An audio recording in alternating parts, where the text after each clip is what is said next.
अस्सलाम वालेकुम नाज़रीन, हमारे सिराए चार जेडीओ न्यूज़ ऐं वज़ीर नवाब शाह ख़बर शामिल कयूं था। AK ॾहरीअ जी सकरन शहर जे कीरिया कॉलोनी जे रहवासियुनि मर्दन तोड़े औरतुनि सुल्तान ख़ासकेली, क़ासिम ख़ासकेली ऐं ॿियनि जी अॻुवाणीअ में प्रेस क्लब ॿाहिरां एहतिजाजी मुज़ाहिरो कंदे चयो आहे त 15 ॾींहं अॻु जवाबदार अलदाद वसाण पंहिंजे हथियारबंदनि साथियुनि बिलावल, मुमताज़, ख़ादिम ऐं अनवर वसाण सां गॾु असांजे न्याणी फौज़िया ख़ासकेलीअ खे अगवा करे विया आहिनि ऐं असां ADNC सकरन थाणे ते दाख़िल कराई आहे, पर उन जे बावजूद असांजी न्याणी अञा ताईं वापसि न थी आहे। हिननि चयो त जवाबदार ॾोहारी ऐं मंशात फ़िरोश आहिनि जेकी न्याणी बि असांजी अगवा करे विया आहिनि ऐं पुलिस असांजी का मदद नथी करे, जॾहिं त असां इलाइक़े जे मुअज़्ज़िज़िन खे बि न्याणीअ जे वापसीअ लाइ मिनथूं कयूं आहिनि, पर असां ग़रीब जी केर बि ॿुधण लाइ तयारु न आहे। उन जे करे असां मजबूर थी नवाब शाह प्रेस क्लब आया आहियूं। हिन SSP शहीद बेनज़ीराबाद ऐं ॿियनि बस वारनि खे अपील कई आहे त असांखे न्याणी मोटराए ॾिनी वञे ऐं जवाबदारनि ख़िलाफ़ फिलफोल कार्रवाई कई वञे, न त एहतिजाज जो दाइरो वधायो वेंदो।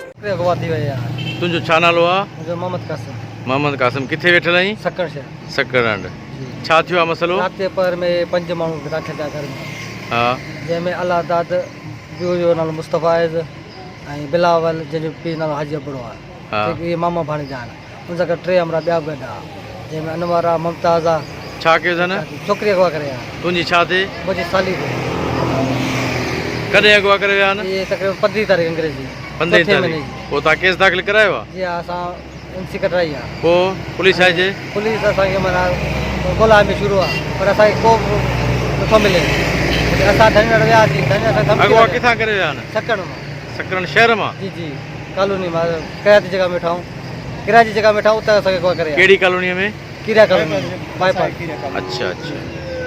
छा उन सां तव्हांखे में वास्तो हुयो छा? न न, असांखे को वास्तो, असांखे ख़बर, असां पोइ ख़बर पई त हीउ फलाणा आहिनि। तव्हांजो मुझे रहीमा छा मसलो आहे? मुझी छोकिरी अगवा करे विया आहिनि। केरु अगवा करे विया आहिनि? अलाए कहिड़ो, असां त ख़बर कान पए। इहो वसाणा पोइ पुलिस मदद करे थी तव्हांजी? करे नथी करे न मदद सां। हा, असां बीमार साई जी मूंखे त का हुशी का ख़बर ई कान्हे। आया अगवा नाला कहिड़े टाइम ते अगवा करे विया? असांखे त ख़बर ई कान, राति जो सुता पियासीं असां करीब। हा, इन टाइम ते विया सही न। A4 जेडीओ न्यूज़ में फ़िलहाल एतिरो ई। वधीक ख़बर ऐं अपडेट्स लाइ ॾिसंदा रहो A4 जेडीओ न्यूज़।